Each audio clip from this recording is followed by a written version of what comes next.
So a very condensed story.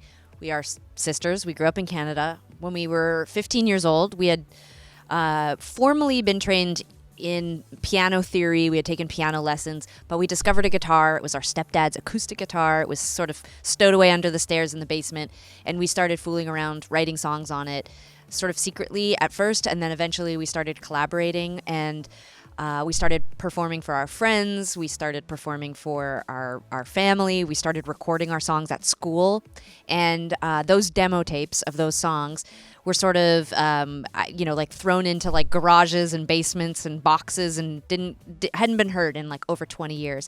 And when we started to write our memoir about adolescence and high school, the origins of our band, the sort of early beginnings of our career, we unearthed the demos, and we were delighted by the songs, and we felt we could do them justice, and we wanted people to hear them. They were excellent, and they needed some finessing and massaging, but for the most part, the melodies were really strong, and I think a lot of our ideas as songwriters were quite sophisticated, even for our sort of like young age, and the music really it sparked something. And when you're a musician and you're looking for creativity, or you're looking to spend a tremendous amount of time working on a project or songs or an album, you just want to feel that buzz when you hear the music, and all of those early songs really gave us that feeling.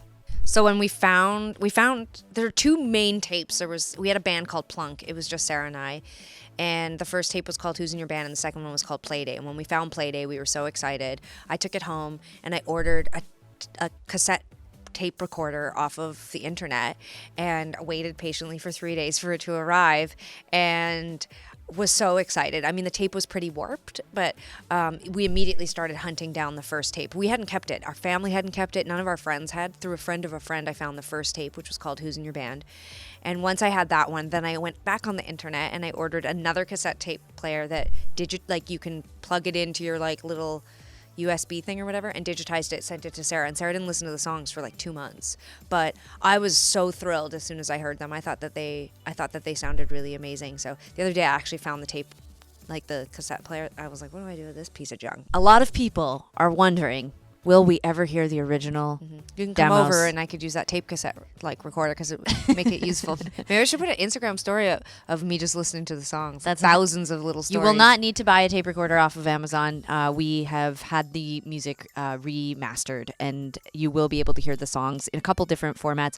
We're hoping to release We're hoping to release a bunch of the songs as a part of our audiobook. So where Tegan and I both spent a few days last month recording ourselves reading from the book, and in throughout the chapters we're hoping to play some of the original demos. So you'll hear about a song, or you'll hear about certain lyrics, and then you'll actually be able to listen to that audio. And then there'll probably be other ways that we can sort of like filter the music out to people.